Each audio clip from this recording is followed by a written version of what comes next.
Oh, this is exciting. We're back and we're live. Happy Fantasy Draft Friday to every Uno in the sports universo. This is the AM Drive. Alongside Aaron Crouch, I am Michael Carvelis here on MikeandAaronDrive.com, YouTube, and Twitter. Aaron, how are you, sir? I'm doing good. Feels weird being live again. We haven't done live in a few months, probably 6 months or so. So this will be interesting to see if we can be on top of our game this time. And the best part is about the show, we won't be. So there you go. Enjoy it. Right. MikeandAaronDrive.com. Head there and check out stuff like our store. Let's show the hoodies. Shine them, baby. Shine them. Woo! And also find other great things like Fanatics. And I'll go ahead and put the Fanatics logo up for our first segment. So we only have 2 segments today. So it is June the 2nd. Happy June to everybody. And let's get to what happened last night as the Denver Nuggets took game 1, 104-93 over our humble Miami Heat on this here show. I will say that I'm not surprised that Miami did make the finals after blowing the 3-0 lead. I felt like this team was mentally tough enough to withstand even that, which of course nobody saw coming anyways. He had taken out a lot of good teams. This Nuggets team has one thing that Captain Lou actually told me on Twitter other teams may not have had, and that's mental toughness. Now, I do believe Giannis and the Bucks are more tough than he may have given them credit for, but I do see why they're mentally tougher than the Knicks, who are young, and the Celtics, who obviously have a new coach who's technically wasn't supposed to be the coach anyways. I get all that. So I think Miami is up against it here. I would decide not to make my finals prediction until this show, and I still will not make it until Aaron's take on game 1. I'm sure you didn't see any of it. If you did, it'd be great. He were just missing 3-pointers they usually make. There you go. Of course, the altitude was a thing. Go ahead, Aaron. So I did catch a little bit of the beginning. Denver did exactly what they needed to do: get out, take a commanding lead, show them who's boss, and it was kind of an expected situation because of what Miami had to go through going 7 games with the Celtics. The thing that really I was most impressed with is how well Denver controlled this game despite Nikola Jokic not being involved in the scoring aspect of his stat sheet. I believe he took like 4 shots through like 3 quarters of the game. I mean, with your superstar, you can take him on any team: LeBron, Jimmy Butler, Kobe, Mike, any guy. If you're telling me my superstar is only taking 4 shots through 3 quarters of the game, I'm telling you I'm down 28 points and I'm benching him for the 4th. But comes up with another triple-double, still finishes with 27 points. I've been saying this all postseason. I mean, despite the fact that Denver's obviously undefeated at home, they're just not scared of the moment right now. Agreed. I mean, and the biggest situation, and I'll continue to hammer this home, is they're healthy. Jamal, Gordon, MPJ, they're all there with Jokic. It's not just the Jokic show. I mean, it still is, but it's not just the Nikola Jokic show throwing to a bunch of bums. He's throwing to the guys he's got, the guys he's been trying to create a dynasty with for the better part of 4 years now, it seems. I heard a funny thing on Colin Cowherd yesterday, but it wasn't actually Colin. It was Jason McIntyre was covering. The first person I've heard, and maybe people still think this, but they haven't said it publicly, that to give Joel Embiid the MVP this year was such an embarrassment and that it should have been Jokic again for a 3rd straight. But because of what happened, basically he was saying Kendrick Perkins ruined Jokic's shot at a 3-peat. So hindsight is 20/20. Well, I can't agree with that 70, 80% of the way. I will play devil's advocate to that point. That, to be fair, we have not seen Jokic with a healthy team pretty much. And so he was considered maybe I want to say playoff choker, but I could see why prior to the playoffs people would have voted Embiid. I personally like Jokic if I had to choose between this guy and this guy, but I see where Jason's coming from, but I also see the other side that we haven't really seen this team fully healthy, so Jokic may have been underperforming like against the Warriors last year.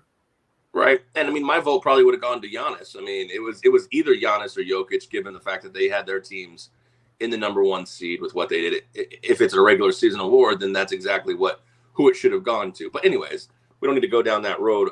Yeah, I mean, I caught more of this game. I think in game 2, no disrespect to your and only your Miami Heat, I think Denver's got to be my team. I mean, in our brackets, I picked them to go to the final. So I have to say here in this spot, I think we're going to see more of the same in game 2, but I don't think that really takes the Heat out of the series. I disagree, but I agree with your last point. So I disagree with it's going to be the same because Max Strus and Caleb Martin went a combined, I believe, 0 for 14. And I'm not saying Caleb Martin is just going to show up in this series as well because Miami's been doing very well with just different guys stepping up at the right time. And obviously, Tyler Hero's supposed to be coming back for game 3. He's probably still in Miami. I didn't know if I saw him on the bench last night. He might have been. But the point is, I believe if the Heat, and I know if is a big word, and it's a whole bunch of candies and nuts and whatever you say about the butts, but I do believe if the Heat are making their threes, because I mean, I was surprised. I thought Denver's defense was better than what I saw last night, and I was told that they were better than what I saw last night. And I saw a lot of wide open shots. Like, whoa, I'm not mad at this. Yeah, I mean, like you said, Miami gave a little bit of a run. They got it to 10, 12 points. Which is insane because it should have been that close. They were pretty much down 16 to 20 points all game. Yes. I think Denver's going to get another one here at home. Again, there's nothing wrong with that. I mean, like I said, you know my philosophy on the series, but I think Denver's going to get another one in the 9 to 15 point win range. Spoelstra's going to have to figure it out. I mean, I can tell you my prediction, but I think Spoelstra's going to have to figure it out quick. Otherwise, the series just unravels and gets out of hand. And, Denver's celebrating on Miami's floor after game 4. That's not my prediction. Right. Well, let's play the hard game. I'll go first since I kind of set myself up for this. Okay. I think you picked the Nuggets to win the whole thing, originally, right? I know not now, but originally. Okay, so great job for you, by the way, because I keep harping on people that have said, oh, well, the Nuggets are going to win the whole thing. I was like, well, you guys were the same people that probably said the Hawks were going to win it, but I do think you have more credibility in my mind. So I've been on the Heat for every series so far, even before the finals and now leading up to. I do believe, and I keep telling myself, don't be emotional, don't be emotional, don't be emotional. But one and a half things set the edge for me. Eric Spoelstra, I believe the series is closer than people like to admit. A bunch of overachieving guys who are talented against a bunch of high draft picks like Jamal Murray, Michael Porter Jr., who minus back injuries was a top 5 pick. Aaron Gordon was a top 5 pick a long time ago, and that Jabari Parker, Andrew Wiggins, just golden standard of drafts. So they've got some raw talent. He'd have some raw overachievers. I believe Eric Spoelstra is a slightly better coach, although I think Mike Malone has earned his flowers this year. And I believe the Miami Heat, since they were in the 2020 bubble, I think their pedigree might show a little bit more. Denver does all the little things well. I'm not taking that away from them. But I think in the series I believe is closer than I like to admit. I think Heat's winning 6 or 7. And I might be stupid. I think this is a and obviously this is just based on statistics. I mean, Denver is undefeated at home in the playoffs. I think this is a battle where I just don't see Miami getting one in Denver. And I can definitely see, obviously, Denver getting one in Miami. That doesn't seem to be the issue with me.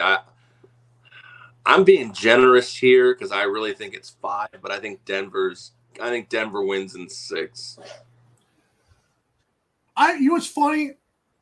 2 days ago, I tweeted out it was Denver in 6. But I said in the same tweet, I'm not sure about that yet because I keep flip-flopping. It was like the same with me with the Boston series. But another thing that set me apart was like Boston was like, to me, more talented than Denver because they've actually got guys that have been there, and even though they haven't done that in big moments sometimes, I thought Boston had a better chance to beat us than Denver did. Like I said, Denver's thing is the consistency, and they're not going to give you a bad game, and that's what I'm scared about. Well, you talk about the ifs and buts. I mean, we could be looking at the Celtics at this point. Tatum injury, this, that, and the other. Ball bounces around. Anyways, that's like you said, ifs and nuts doesn't matter. Miami's here. I don't agree with you in terms of Boston being a better team simply because I think Tatum and Brown go way more quiet than I've ever seen anybody on Denver do. I think Skip called them like the tiny twins. It was weird. It was a great term, like something about the turnover twins or something like that. I thought it was a great line. But I see your point. But I think on paper, knowing what I know that Aaron Gordon was never lived up to the hype, I feel like, and Aaron Gordon was a big part of the game, by the way. Aaron Gordon was huge in the first half. I think Aaron Gordon not living up to the hype is what he did in Orlando, getting traded to Denver. I think he's had to take a back seat. Jamal's your guy. Michael Porter really is your secondary. Obviously, Jokic is incredible. But where does Aaron Gordon fit in as a 25-point player? He just doesn't fit in as that. So he does. To me, it looks like he does the other things. The dirty work. Yeah, he does the dirty work for lack of. That's a good term. But he's a good dirty work guy. Like Draymond Green with a shot. Yeah. When I say the dirty work, I mean like the Bruce Bowens, the Pat Beverleys of the world. He on the defensive end, he gets to points when he needs to get the points. But he does all the other things well. So it's hard to call Aaron Gordon a bust necessarily. His role changed when he got to Denver. Because we know Gordon on the Magic. I mean, the slam dunk champion, blah blah blah, all this and that. Well, he should have been the slam dunk champion. But go ahead. Yeah. That's right. He finished second. I forgot. But that anyways, just what he's had to do to kind of adjust his game and to do it. I mean, to actually do it and not just whine about it so far has been great, I think. So I also think Heat fans have said it best, and I'll leave it here, that it's kind of hard to hate either one of these teams. Sure. Because the Heat were doubted the entire playoffs. The Nuggets, if they got Jokic, who everybody's falling in love with before our eyes. So it's hard for me to be mad if the Nuggets got us in 5. If Nuggets gets in 6, I'd be happier. But 5 is we didn't fight enough. But it's gonna be. I can see either way. Who cares? Yeah, I mean, realistically, my head says I'm giving Miami a game. That's fair. You're the gambling guy, and sometimes those guys know more. Stanley Cup, Vegas, Florida. This one is big because Florida, of course, the team that's not supposed to be here, but they got that amazing goalie. Vegas has a goalie that, Aaron, I love your tweets, and I retweeted your tweets. So why don't you tell us about that tweet? Tell us about the series. So, I mean, we have Vegas, we have Florida. One you could argue was expected to be here. The other you could argue how the heck are they here at this point? And you know what? I saw a nice article. I think it was on NHL.com. There was a random regular season game. It was Chicago versus Pittsburgh. Now, what does this have to do with anything? Well, Chicago ends up beating Pittsburgh in what ultimately ended up being a meaningless regular season game, but had some meaning to it because that game, everybody believed Chicago was going to lay down because they were trying to tank to get Connor Bedard. And, they wanted to have the most equity in getting Connor Bedard. So naturally they would have tanked that game, but they didn't. So they beat the Pittsburgh Penguins, who finished with 92 points. And on the last day of the season, Florida wins to finish with 93 points to literally just sneak into the playoffs. So it's the old great what if. What if Pittsburgh wins that game? Connor Bedard is not a member of the Chicago Blackhawks because they would have had more equity. And the third best equity, which was Chicago, would have gone to, I believe it was Montreal. Or no, I'm sorry, Anaheim. Anaheim would be the Connor Bedard. Anyways, long story short. The Ducks! And long story short, this one random game, this guy wrote a whole article about one random game, how much ripple effect it had in Florida being in the Stanley Cup final right now. This one is interesting. I have written off Florida ever since 3-1 down to the Bruins, and they have just literally given me the middle finger and probably the rest of the hockey fandom world at this point. I mean, Matthew Tkachuk, like you said, what can you say about him that hasn't already been said, And then Vegas, there are just no holes in this team. And yes, I owe an apology to Aiden Hill. When Robin Leonard was ruled out for the season with his injury, the team brought in Aiden Hill from the San Jose Sharks in a trade. I think they gave up like a 5th or 6th round pick for him. I was like, I hope this guy never sees the ice. He is absolutely atrocious because in Arizona, in San Jose, he was just not good. Wasn't bad, but he just wasn't good. So I'm like, oh my God, if this guy has to see the ice, Vegas is done. Well, I just finished my helping of crow because I had to eat a mass quantity of it. And yes, if you haven't seen it on Twitter, I will give an official apology. Oh, he's gonna bring it up. I'll read it verbatim here. I owe Aiden Hill a huge apology. When he was acquired by Vegas, I had hoped he'd never see the ice because I thought he wasn't good enough to be number one. For what he has done these playoffs, I say thank you and I'm sorry. Go Knights, go. That's awesome. He deserves everything. That he's been absolutely incredible since coming in for Laurent Brossoit, and he's the biggest reason why Vegas is here. The second biggest reason why Vegas has come up so short so many times is timely goal scoring, and it has been there this entire playoffs between Eichel, Stone, and William Karlsson. Those three guys, timely goal scoring has been a thing that Vegas just hasn't had these last. I mean, they've been to the conference final or better 4 out of their 6 years. Aren't you just living happily over there? It's been great. I mean, don't get me wrong. It's been fantastic. But the reason they've come up short a few times is timely goal scoring. Well, they are definitely getting it this year. So, I mean, if we're going down the prediction rabbit hole here, I want to say Vegas in 5, but I can't say that. There's no way Florida's going down with the way Bobrovsky's playing. Florida's going down in 5 games. So I think we're going the full 7, but I still think Vegas will hoist the cup at home, and I'm going to see it. Oh, you're okay. You see, I'm proud of you. I'm gonna go. This one's tough for me because I know how much a hot goalie matters. I also know, like you said, like guys like Jack Eichel, who you were kind of poo-pooing on to start. Well, you just didn't know where he fit in, and now he's finally doing great. I remember like our conversations before that. So I'm gonna go with. I'll go with Vegas in 6. I would like 7. Don't get me wrong. I would love Aaron to be there in the Palace or whatever that place is called. What do they call it? The Fortress. That's right. Okay. So I'm going to go with Vegas in 6 in Florida. Can you imagine? This would suck. Like this, if Miami and Florida fans had just crapped all over the Boston fans. Imagine what Boston fans would give us if Denver beat us in Miami in like a game 5 or like a game 6. I mean, and then in the Stanley Cup, Vegas did the same thing in Florida. I would. Oh my gosh, that would be incredible. Yeah, I mean, I saw a graphic out there that I think Dave Portnoy, Barstool, posted, and it was all of the just coming up shorts that Boston sports have done in the last 20 years. And my philosophy, people are laughing, look at these choke artists, blah, blah, blah. I'm just thinking, like, you guys would kill for your city to have a run like this on top of the championships that they won too.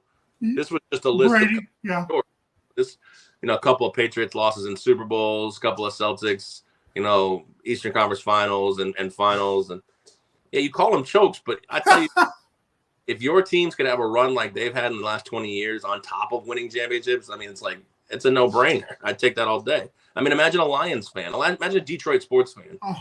They would kill for something like that. Pistons, Tigers have hope again. Red Wings have hope again. Lions are the Lions. Yeah, I agree.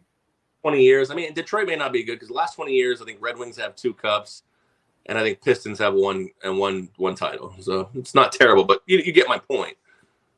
They don't have a lot I'd rather have like 5 wins and like 10 losses than like just one every here and again. Like one win every here and again, Sure, I get it, 100%. Yeah, that's fair. As someone said before, my mental health would be an all-time high if I was not invested in sports.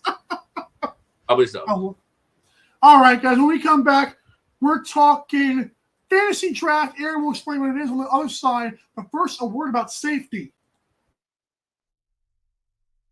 If you're driving, please remember to use your car's Bluetooth speaker while listening to the AM Drive.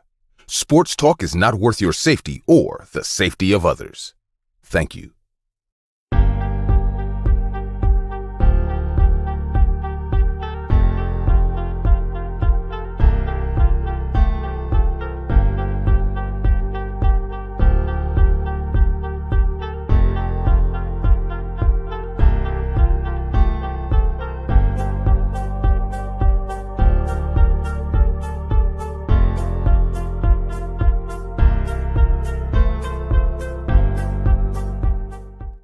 I saw your morning blues behind the scenes, so I had a 30-second countdown.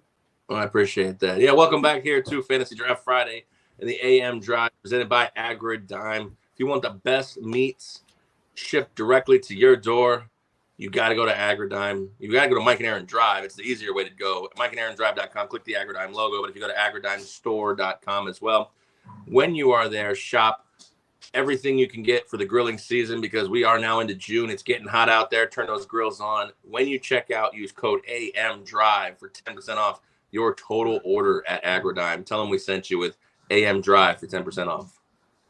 I thought you said 10 cents off because your mic was picking up the word that the broadcaster had, you know? Like I picked up part of his word, yeah. We're having Daniel Burgers. Yeah, we could have Daniel Burgers. Absolutely. I love it. I love it. I love it. Gross. All right. So Fantasy Draft Friday in honor of the comeback that wasn't by the Boston Celtics. We are going to talk about some comebacks that were the best sports comebacks of all time. We each get 5. You got a funny face.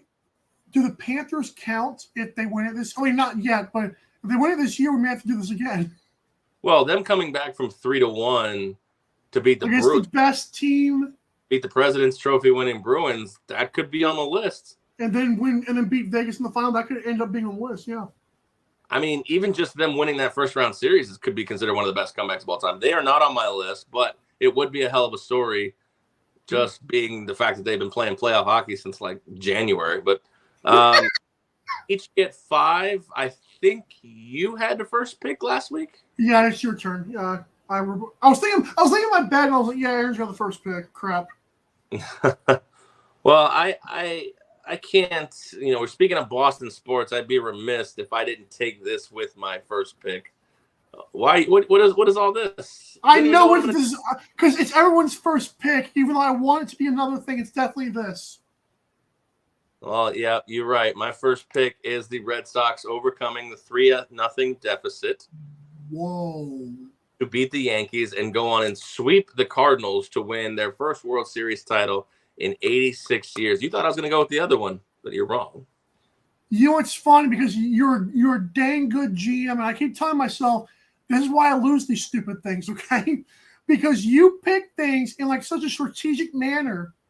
I don't see how. I'm like, he screwed me because he knows I want 2 of these things right here.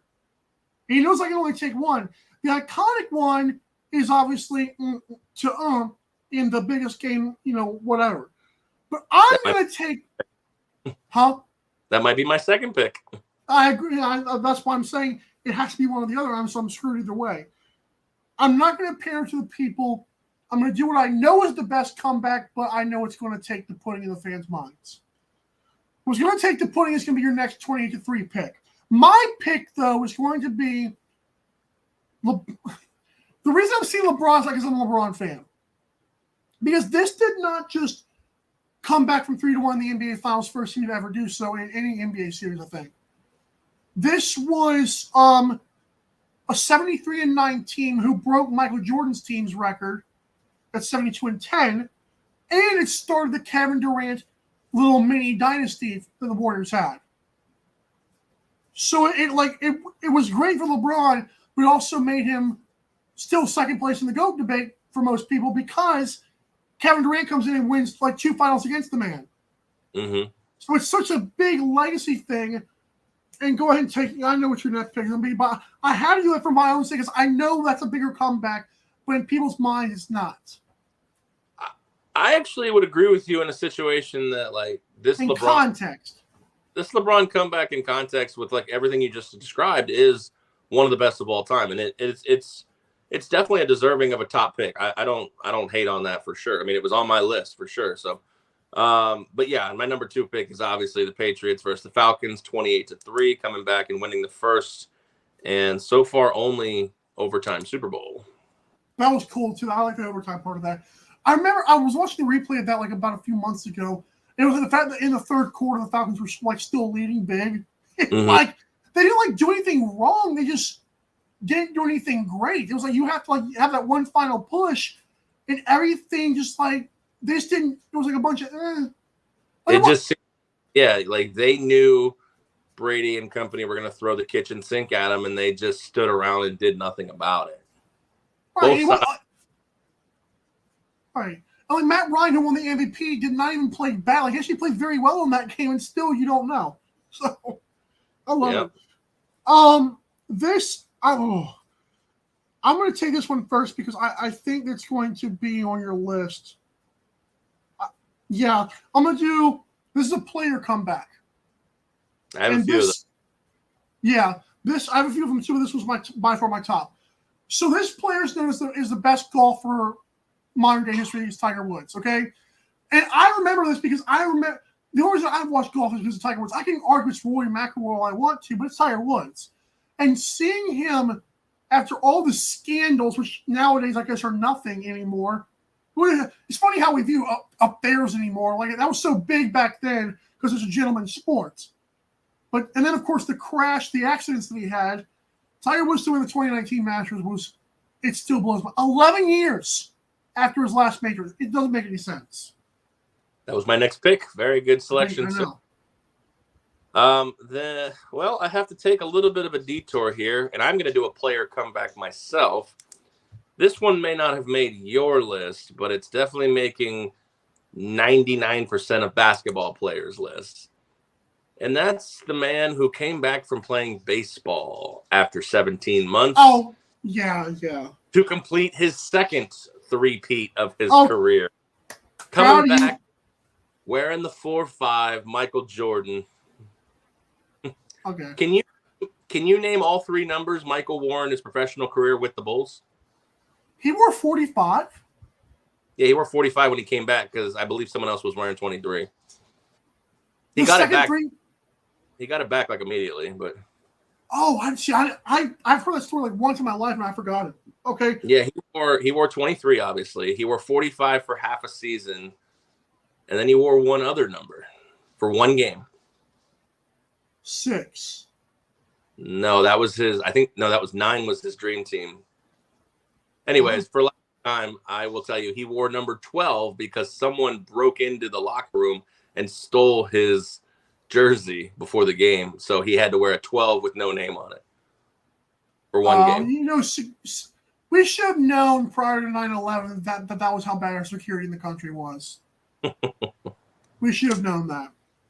All right, I dig it. My next pick, my third pick is going to be. I don't like doing this, but I'm going to have to do it. In last NFL season, I hate this. Matt Ryan and the Colts had a terrible season. Jeff Saturday, who I was campaigning for, I still believe to this day it wasn't his fault he's hired. It wasn't a racist move. It's just that he's a Colts lifer. So he had one game that I believe if he wins this one in like convincing fashion, he might kind of have a better argument to win the coaching job. But losing a 33-0 lead to the Vikings was probably the nail in the coffin, like the ultimate nail in the coffin there. And it probably buried him at the same time. So I'm going to go with the Vikings to be the biggest comeback in NFL history. And a game that's meaningless, but it meant something in terms of this coming up NFL season. I like that one. I looked at that one too. If it was a playoff game, it would definitely be on the list for sure. Agreed. My number 4 pick, we're going to go to the world of baseball again. Mm-hmm. And we are going to take a team that was down 3-1 in 2016. But not only down 3-1 and on verge of losing a World Series, they're on the verge of not winning the World Series for 108 years. But yeah, the baseball gods turned in their favor, and the Cubbies went on to win the 2016 World Series and erase the 108-year World Series winning drought. that is they trailed 3-1 in that series? They did. And they trailed. That. Huh? You trailed game 7? That's what I remember. Right. I remember. Right. I remember like that guy who was like a 40-year-old that hit like an RBI late in the game. I forgot his name. David Ross. Yeah. So David Ross, dude. I remember watching. That was the last time I can remember being so mentally invested in a baseball game because of how iconic the Cubs were, for lack of a better word. Mm-hmm. I could not believe it. I was like, is this about to happen? I was like, I want to be a part of sports history. And watching that, I was like, wow. I remember that. That was cool. Which was crazy because it was actually the Indians. They ended up, well, the Guardians now, but they were the Indians back then. It was the battle of the 2 longest World Series droughts. So one of them was going to snap it. Obviously, Cubbies were more and longer, and they did. And the Indians, now Guardians drought lives on. Love it. That's what they get. No kidding. My next pick is going to be this Miami Heat team in 2006, or 2007 technically. They were not only down 2-0 in the series, they were down, which I just learned because I was still a little boy, and I remember this like this. They were down entering the fourth quarter by 12 points to the Dirk Nowitzki-led Mavericks. And then not only did Dwayne Wade score 12 points in the final 6 minutes, which, I mean, I guess it's cool back then. I guess anybody can do that now. They then won the next 3 games, including that game, to win the finals prior to LeBron, which is why people say, well, Dwayne Wade taught LeBron how to win. So, shout out to the series that I became a Miami Heat fan. Not only did I like their logo, they had Dwayne Wade, and I was like, oh, this guy's great. So I grew up on Wade, unlike most people who grew up on Kobe. I remember that series. I was in college. We were watching that series. I was friends with a bunch of people from South Florida, and they were pretty dejected after 2-0. Dallas looked like they were going to run away with it, but got to play all the games. So, right. All right, my 5th pick, my final pick. I have a few to choose from. I'll give some honorable mentions here that aren't going to make my list.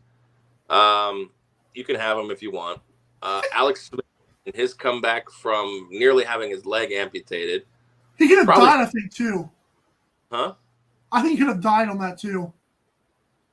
Yeah, he almost died. That is an honorable mention for me. Probably should make the list for the tear-jerking factor, but it's not gonna. The other honorable mention for me is your boy Peyton Manning. Yeah. And Monday Night Football, they were down to my Tampa Bay Buccaneers. You were Tony Dungy. Yes, that was, the year after they had won the Super Bowl. The year after Tampa had won the Super Bowl. 35-14 with 5 minutes left. They came back and won that game. I was at that game. Wow. My 5th pick, I'm going back to the world of baseball. Again, 3 out of 5. Wow. 2011. There's a month left in the regular season in the Major League Baseball season.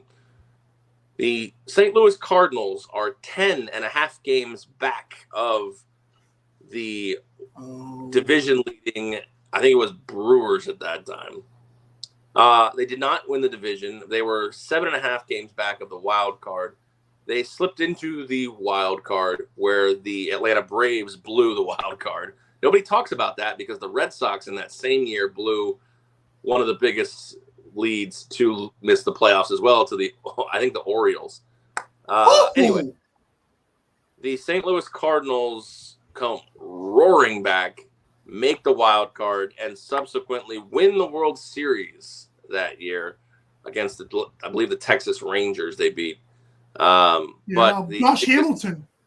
Yeah. They completed the largest comeback with that much time left in Major League Baseball history.